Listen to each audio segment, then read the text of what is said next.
પરિચય? મારું નામ હરિકૃષ્ણ પરસોત્તમભાઈ પટેલ છે. હું આ રોકડિયા હનુમાનજી મંદિર તથા સહજાનંદ સ્મૃતિ મંદિરના મુખ્ય વહીવટકર્તા તરીકે સેવા આપી રહ્યો છું. રોકડિયા હનુમાનજી મંદિરે શ્રીમદ ભાગવત પુરાણ પારાયણ છે, એ શું કહેશો પારાયણ વિશે?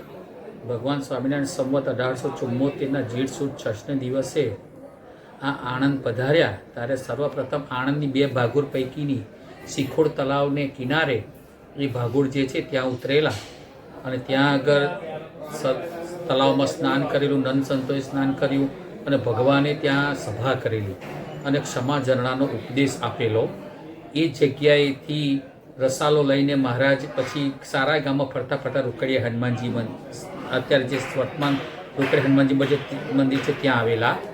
આ જે શિખોડ તળાવના કિનારે જે પ્રસાદીની જગ્યા છે ત્યાં આગળ સહજાનંદ સ્મૃતિ મંદિર છે. એનો આ 14મો પાટોત્સવ નિમિત્તે રોકડિયા હનુમાનજી મંદિર તરફથી અહીંયા આગળ સુંદર મજાની ભાગવત સપ્તાહનું આયોજન થયું છે. આ મંદિરના વક્તા પદે રોકડિયા હનુમાનજી મંદિરના મહંત પરમ પૂજ્ય સદગુરુ ભક્તવત્સલ સ્વામી ખુદ પોતાને બિરાજી અને પોતાની આગવી શૈલીમાં ભાગવત સપ્તાહનું પારાયણ કરશે અને પોતાની જ્ઞાન ગંગા વહેડાવશે. આજે આ 21 તારીખે આ નિમિત્તે યજમાન પરિવાર મૂળજીભાઈ હરજીવનદાસ ઠક્કર પરિવારજનોના ઘર એ યજમાન પદે છે, તો એમને ઘરેથી ભવ્ય શોભાયાત્રા આજે નીકળી.